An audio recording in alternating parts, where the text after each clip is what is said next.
सभी मित्रों को हमारा प्यार भरा नमस्कार। Heart care with doctor Manoj Kumar के नए एपिसोड्स में हम बात करेंगे कुछ खाने पीने की बात। देखिए, सिर्फ 5 चीज़ें मैं बताऊंगा जिसका हर हृदय रोगी को ध्यान रखना चाहिए। जिन लोगों को हृदय रोग से बचना है उनको भी ध्यान रखना चाहिए। फर्स्ट नंबर पे आता है आपका प्रोसेस्ड मीट।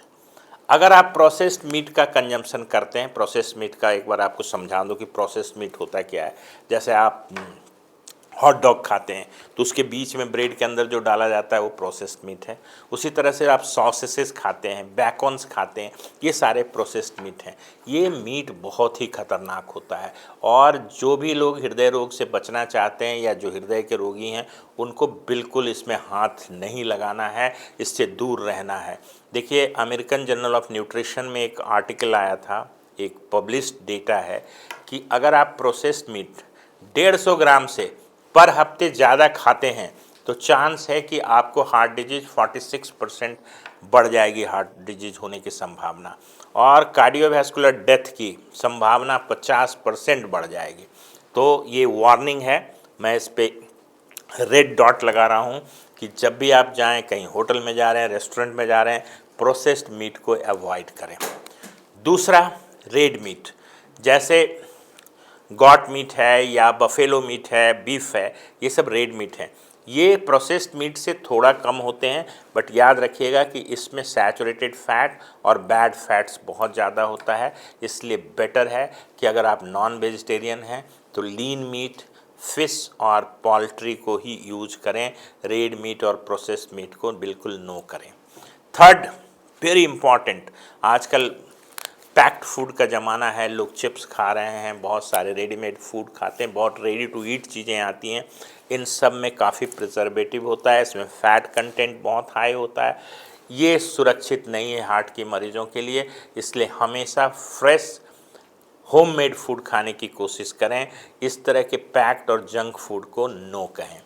चौथा इम्पॉर्टेंट चीज़ है जो बहुत इम्पॉर्टेंट है और बहुत ही पॉपुलर क्वेश्चन आता है, क्या हार्ट के मरीज़ को शराब का सेवन करना चाहिए? अल्कोहल का क्या रोल है हार्ट डिजीज़ से? देखिए, बहुत लोगों में एक मिथ है कि शराब पीने से हार्ट का प्रोटेक्शन होता है।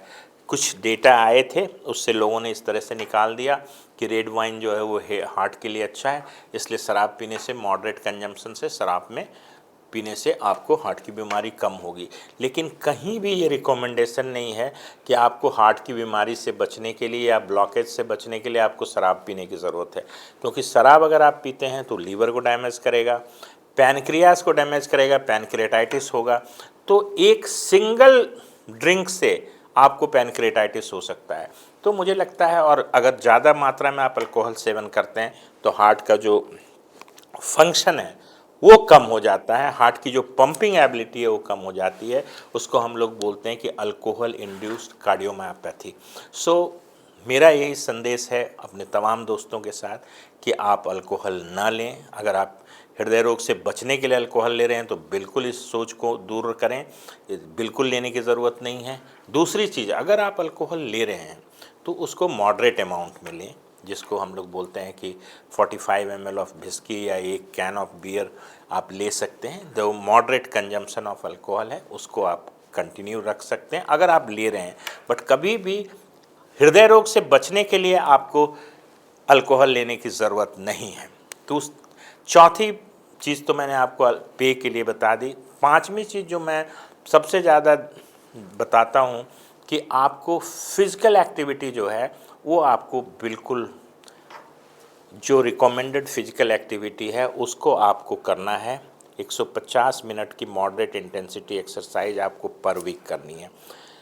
बट होता क्या है, इसको भी मैं खाने पीने से इसलिए जोड़ रहा हूँ कि बहुत सारे जो जिम गोअर्स हैं या जो एक्सरसाइज करने वाले लोग हैं वो सप्लीमेंट्स लेते हैं, जिम के लिए डब्बे, प्रोडक्ट्स, वो बड़ा नुकसानदायक है। इसलिए मैं तमाम युवाओं को ये कहता हूँ कि आप जो भी लें नेचुरल सोर्स से प्रोटीन लें। आप अंडे से प्रोटीन ले सकते हैं, चिकन से प्रोटीन ले सकते हैं, सोयाबीन से प्रोटीन ले सकते हैं, बट कभी भी आप सप्लीमेंट्स नहीं लें। उसमें तमाम तरह के hormones, steroids, sildenafil, human chorionic gonadotropin, इतने सारे कंपाउंड्स होते हैं और किसी का कोई कंट्रोल नहीं है इस पे। ये मोस्ट अनरेगुलेटेड प्रोडक्ट है मार्केट में। इसको जो मैन्युफैक्चरर होता है, जो लिखता है, उस पर विश्वास करना है, किसी का कंट्रोल नहीं है। इसलिए हमेशा ये आप न्यूट्रिशनल सप्लीमेंट्स के नाम पे जो चीज़ें बेची जा रही हैं वो आपके लिए, स्वास्थ्य के लिए ठीक नहीं है। उसका फैट भी बहुत ज़्यादा ख़राब होता है। ऐसे तो बोलते हैं वो वे प्रोटीन होता है, वे प्रोटीन्स तो मुझे लगता नहीं है कि जो भी मात्रा में होता है, जितना वो बोलते हैं उतना होता नहीं है। तो कोशिश करें कि जो भी आप सप्लीमेंट्स लेना चाहते हैं, चाहे प्रोटीन ले रहे हैं, उसको आप घर से और मुझे लगता है कि नेचुरल सोर्स से लें। लास्ट पॉइंट मैं बताता हूँ कि जो वाइट चीज़ें हैं, चीनी है या अल्ट्रा रिफाइंड आपका फ्लोर्स है, जैसे मैदा है, उसी तरह से जो मैदा से बनी चीज़ें हैं, पास्ता है, नूडल्स हैं, इन सब चीज़ों को अवॉइड करें क्योंकि इसके ग्लाइसेमिक इंडेक्स बहुत ज़्यादा होता है, शुगर बहुत तेज़ी से बढ़ता है बॉडी में। तो जितने भी चीनी, चावल खास करके जो वो रिफाइंड चावल होते हैं, जो आपको बिल्कुल देखने में सुंदर सफ़ेद लगते हैं, देखिए जो पारबॉइल्ड राइस है वो उतना बुरा नहीं है, लेकिन अगर आप मैदा, सफ़ेद चावल, चीनी, वाइट ब्रेड ये सब खा रहे हैं तो तमाम लोगों से मेरी ये अपील है कि इसको बंद कीजिए। इन छोटी छोटी चीज़ों पे ध्यान रखिए। आप जो अभी एपिडेमिक आप देख रहे हैं अपने देश में हृदय रोग का, उसको आप कंट्रोल कर सकते हैं।